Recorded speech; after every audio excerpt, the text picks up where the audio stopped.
আসসালামু আলাইকুম বন্ধুরা, কেমন আছেন আপনারা সবাই? আশা করি আল্লাহর অশেষ রহমতে আপনারা সকলেই ভালো আছেন। সকলেই বলি আলহামদুলিল্লাহ। বন্ধুরা, ফিরে এলাম আবারও সহজ পড়াতে। আজকে আমি আপনাদের সঙ্গে ৭ নং পৃষ্ঠা নিয়ে আলোচনা করব। এখানে ৩ নাম্বার প্রশ্নে দেওয়া হয়েছে, কয়ে ওকারে কো, দন্তন্বয়ে ওকারে নো, কোনো, বয়ে আকারে বা, দয়ে শূন্য রয়ে রস্বই ইকারে রি, বাড়ি, টয়ে একারে তে, বাড়িতে, পয়ে দীর্ঘ ইকারে কি, পয়ে দীর্ঘ ইকারে কি, কি, ধ, বয়শূন্য র, ধরো, দন্তন্বয়ে একারে নে, বয়শূন্য র, ধরনের, ক, ত, কত, গয়ে রস্ব উকারে গু, লয়ে ওকারে লো, গুলো, কতগুলো, ফ, লয়ে একারে লে, বয়শূন্য র, ফলের, গয়ে আকারে গা, ছ, গাছ, সরেয়া, ছয়ে একারে ছে, আছে, তয় আকারে তা, গ, মধ্যাহ্ন, দন্তন্বয়ে আকারে না, গণনা, ক, বয়শূন্য রয়ে একারে রে, করে, দন্তন্বয়ে রস্বইকারে নি, চয়ে একারে চে, বয়শূন্য র, নিচের, ছ, কয়ে একারে কে, ছকে, দন্তস্ব উনিশ, সং, ক্ষয় জয়ে ফলা আকার, অন্তুস্ত, সংখ্যায়, লয় রস্বইকারে লি, ক্ষয় রস্বইকারে খি, লিখি। অর্থাৎ এখানে বলা হয়েছে কোনো বাড়িতে কি কি ধরনের কতগুলো ফলের গাছ আছে তা গণনা করে নিচের ছকে সংখ্যায় লিখি। তোমার পাঠ্য বইয়ের প্রতিটি পৃষ্ঠার সহজ সমাধান পেতে আজই ডাউনলোড করো সহজ পড়া অ্যাপসটি। সহজ হোক তোমার পড়ালেখা। আমরা যদি নিচের ছকটি লক্ষ্য করি, এখানে প্রথমেই লেখা হয়েছে সরেয়া ম, আম, গয়ে আকারে গা, ছ, গাছ, আম গাছ। প্রিয় বন্ধুরা, আমরা কোনো একটি বাড়ির উঠোনে কিছু গাছ লক্ষ্য করি। এখানে আম গাছ দেখতে পাচ্ছি, একটি মাত্র আম গাছ রয়েছে, তাই আমরা আম গাছের ছকের নিচে ১ লিখেছি। এরপরে কাঁঠাল গাছগুলো লক্ষ্য করি। এখানে কয়টি কাঁঠাল গাছ রয়েছে? ১, ২। এখানে ২টি কাঁঠাল গাছ রয়েছে, তাই আমরা ছকটিতে ২ লিখেছি। এরপরে পেয়ারা গাছগুলো লক্ষ্য করি। এখানে দেখতে পাচ্ছেন কয়টি পেয়ারা গাছ রয়েছে? ১, ২, ৩। এখানে সর্বমোট ৩টি পেয়ারা গাছ রয়েছে, তাই আমরা ছকটিতে ৩ লিখেছি। এরপরে নারিকেল গাছ লক্ষ্য করি। এখানে কয়টি গাছ রয়েছে? ১, ২, ৩, ৪। এখানে সর্বমোট ৪টি নারিকেল গাছ রয়েছে, তাই আমরা ছকটিতে ৪ লিখেছি। এরপরে জাম গাছ লক্ষ্য করি। ১, ২, ৩, ৪, ৫। এখানে সর্বমোট ৫টি জাম গাছ রয়েছে, তাই আমরা ছকটিতে ৫ লিখেছি। এরপরে সুপারি গাছ লক্ষ্য করি। ১, ২, ৩, ৪, ৫, ৬। এখানে সর্বমোট ৬টি সুপারি গাছ রয়েছে, তাই আমরা ছকটিতে ৬ লিখেছি।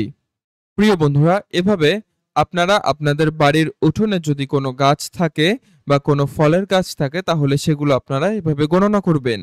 প্রিয় বন্ধুরা, এই পর্যায়ে আমরা সরাসরি নিচের ৪ নং প্রশ্নটিতে লক্ষ্য করি।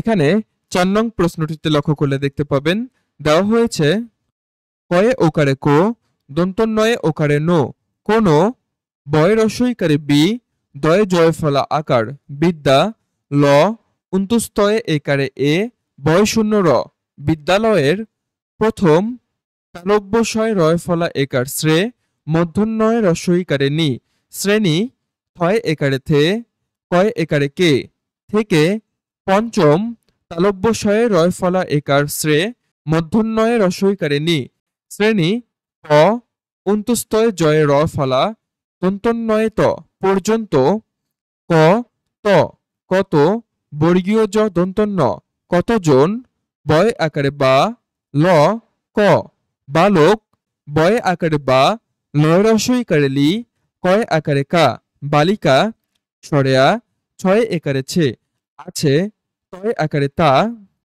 তালব্যশয়ে রয় ফলা একার শ্রে, মধ্যন্বয়ে রস্বইকারে নি, শ্রেণী, স্বরেয়, দন্তন্বয়ে রস্বইকারে নু, অন্তুস্থ জয়ে আকার, অন্ত্যুস্তয়ে দীর্ঘইকারে ই অনুযায়ী গ মধ্যাহ্ন গণ দন্তন্বয়ে আকারে না গণনা ক বয়শূন্য রয়ে একারে রে করে দন্তন্বয়ে রস্বইকারে নি চয় একারে চে বয়শূন্য র নিচের ছ কয় একারে কে ছকে ক থয়ে আকারে থা অন্তুস্ত কথায় লয় রস্বইকারে লি ক্ষয় রস্বইকারে খি লিখি।